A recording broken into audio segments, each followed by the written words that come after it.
কলিকাতার লালবাজারে যে জেলখানা, সেই জেলখানাতে আমার একটা জলসা হয়, আর একটা জলসা হয় বহরমপুর জেলখানাতে, জেলের ভিতরে। আর একটা বৃদ্ধাশ্রম, সেই বৃদ্ধাশ্রমে জলসায় আমি গেছি। বিশ্বাস করেন, বৃদ্ধাশ্রমে দেখলাম ৭৫টা মানুষ আছে। ৭৫টা মানুষের মধ্যে ৫টা মানুষ হিন্দু আর ৭০টা হলো মুসলমান, নর এবং নারী। আমি গিয়ে একজনকে জিজ্ঞেস করছি, ও মা, তোমরা তো দেখছি মুসলমান, এই জেলখানাতে কেন এসেছো? এই বৃদ্ধাশ্রমে তোমার কি ছেলে মেয়ে নাই? মেয়েটা জোরে কেঁদে উঠে বলল, বাবা রে, ছেলে তো জন্ম দিইনি, কুত্তার বাচ্চা জন্ম ধরেছিলাম পেটে। গরিবের ছেলেরা আলেম হয়, গরিবের ছেলেরা হাফেজ হয়, গরিবের ছেলেরা মাওলানা মুফতি হয়, আর ধনীর ছেলেরা হয় মাস্টার, ডাক্তার, ব্যারিস্টার, উকিল, হাকিম। গরিবের ছেলেরা হতে পারে না।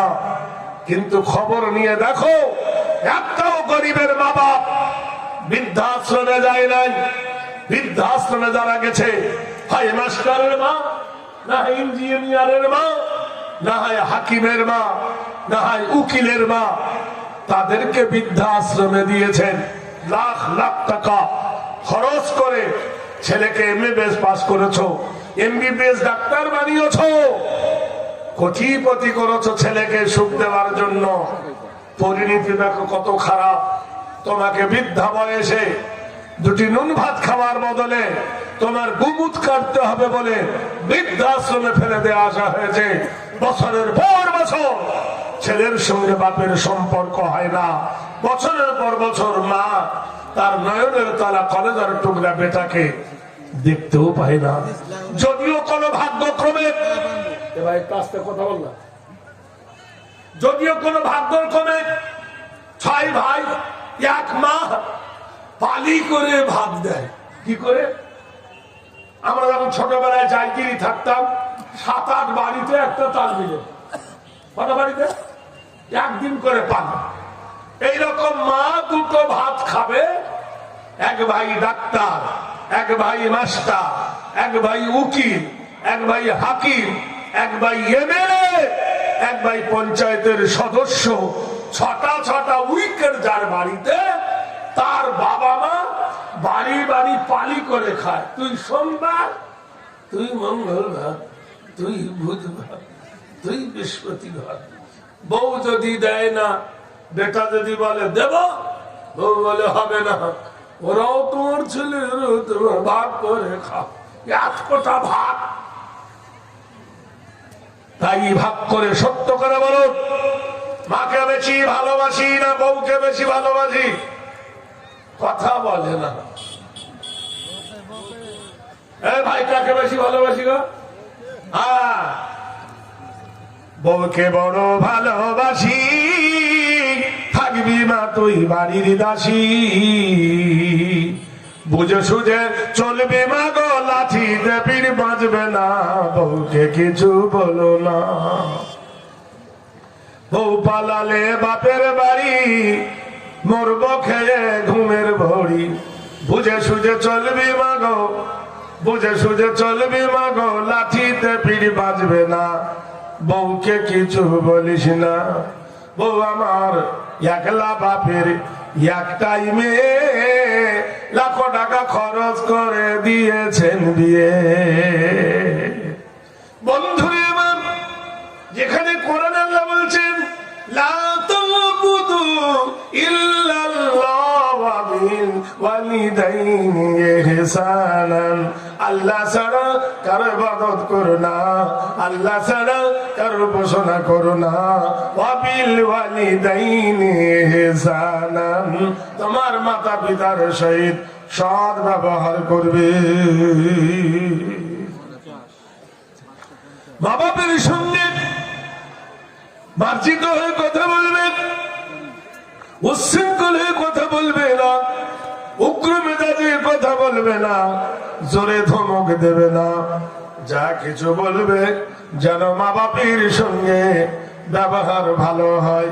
বেদ বলেছেন মাতা স্বর্গম পিতা স্বর্গম নমস্তে স্বর্গম ভূতে নমস্তুতে গরিয়সী সর্বলাভে দিদারে দক্ষতা সরধিত গরিয়সী মাতা পূজ্যত নমস্তি অন নমস্তি নমস্তা সত্য সীতা নিরিদিত নম সর্বভূতে বয়। মায়ের কদম ধরো, মায়ের সেবা করো, মায়ের জুতো ধরো। মা যদি দোয়া করে মায়ের দোয়া কাজে লাগবে। মায়ের অসন্তুষ্ট করো না, মার অসন্তুষ্ট করলে কপালে স্বর্গ জুটবে না। তাই ফজরের নামাজের পরে যুবক মায়ের কদম দুটি ধরে বলছে, মা আমার জন্য দোয়া করো মা। আমি যাব গাজলের বাজারে, আমি যাব সৈয়দপুর বাজারে, আমি যাব মালদহর বাজারে। মা গো তোমার জন্য আমি কি আনবো গো মা। সুবহানাল্লাহ বলুন। মায়ের মতন মা হতে হবে। মা বেটাটাকে ডেকে জড়িয়ে ধরে কপালে একটা চুম্বন দিয়ে দেয়। এই মার কপালে, মা ছেলের কপালে চুমো খেতে পারবে কিনা ভাই বলুন। গতকালকে ছিলাম আমি দক্ষিণ 24 পরগনা, জায়গাটার নাম হলো বারাইপুর, খুব রামদার জায়গা, বিরাট স্কুল মাঠে জলসা। উচ্চ মাধ্যমিকের পরীক্ষা হয়েছে, হাই মাদ্রাসার পরীক্ষা, তার জন্য মাইক বন্ধ বলে বক্স, অনেক লোক হয়েছিল। তো ওইখানে একটা চিঠি এসেছে, চিঠিতে লিখেছে যে মাওলানা সাহেব একটা মশলা জানছি।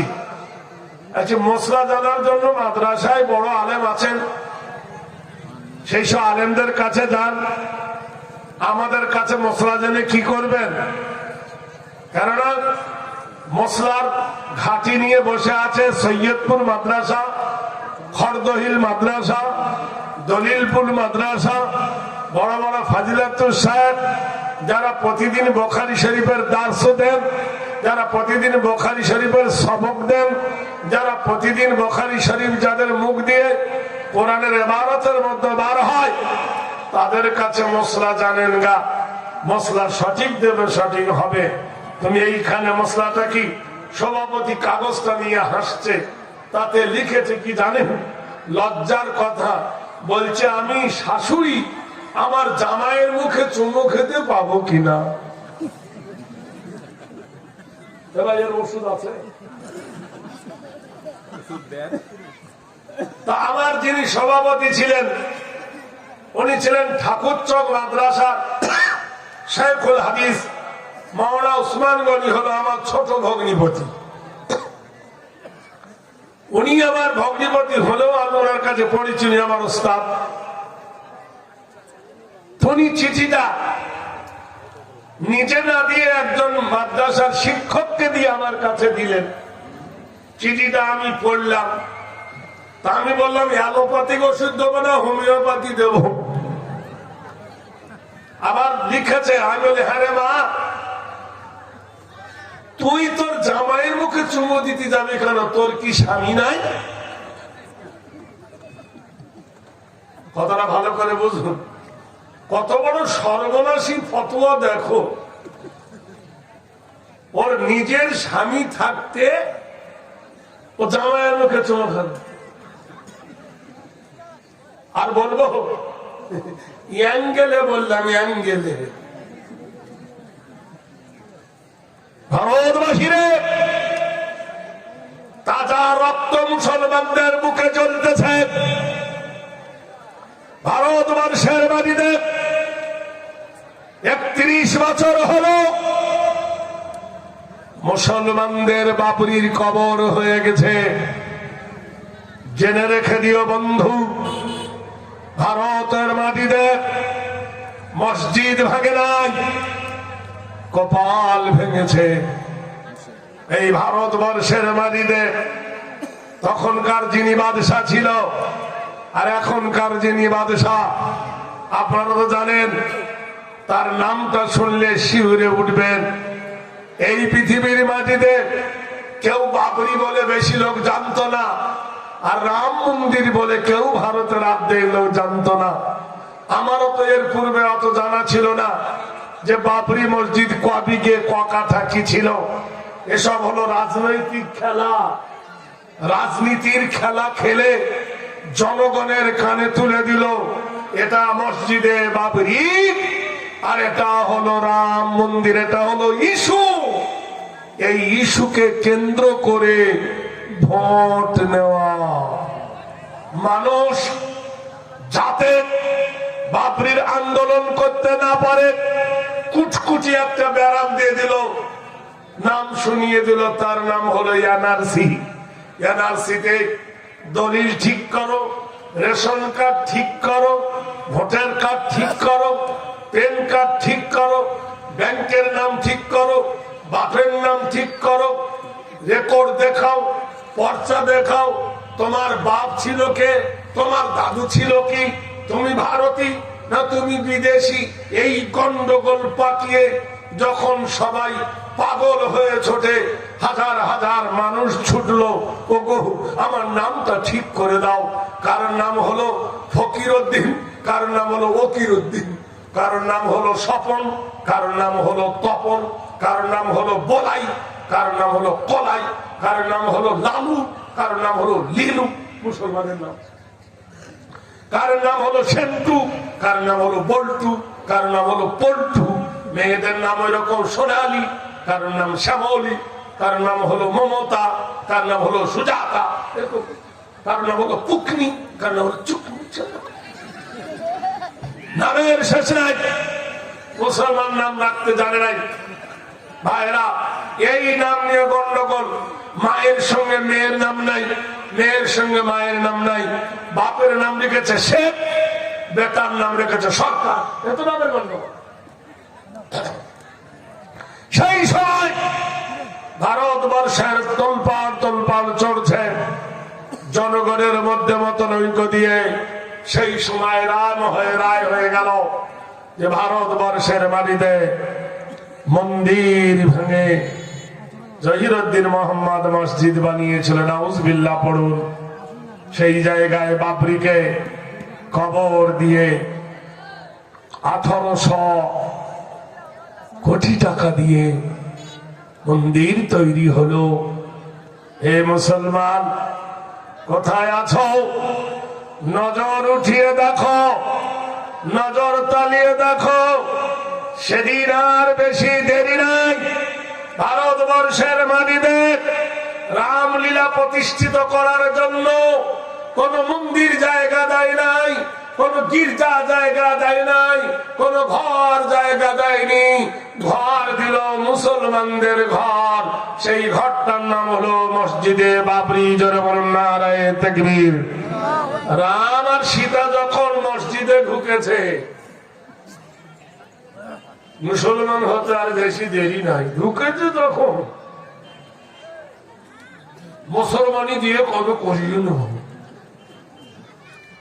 ভাইরা আমার, বন্ধুরা আমার, দোস্ত আমার, দুঃখের কোন কারণ নাই। ইসলামের বিপদ যত হয় ঘনীভূত, ইসলাম হয় তত ত্বরান্বিত। हर करबाला की बात इस्लाम जिंदा होता है। जोरे बोलो नारे तकबीर, एक बार जोरे बोलो नारे तकबीर। इधर ভোল্টেজ ওঠে না কেন? আমাদের দেশে দুটো মেয়ে ঝগড়া করে, এর থেকে জোরে আওয়াজ হয়। হ্যাঁ, পাঁচির মিছিল হলে বলতো আমাদের দাবি মানতে হবে, নইলে গদি ছাড়তে হবে। আগামীকাল ট্রেনের চাকা ঘুরছে না, ঘুরবে না, সেদিকে খুব আছে, কোমর ধরলে শুয়ে পড়ে। লড়াই লড়াই লড়াই চাই, লড়াই করে বাঁচতে চাই। হে মুসলিম, মায়ের কাছে ছেলে বলছেন, মা আমি বাজারে যাব, আমার জন্য দোয়া করো। কেন যাবি বাবা? জানানি মা গো, তোমার জামা নাই, তোমার কুর্তা নাই, তোমার পায়ে জামা নাই, তোমার জন্য জামা কিনতে যাব মা। কেমন পোশাক আনলে তুমি খুশি হবে গো মা।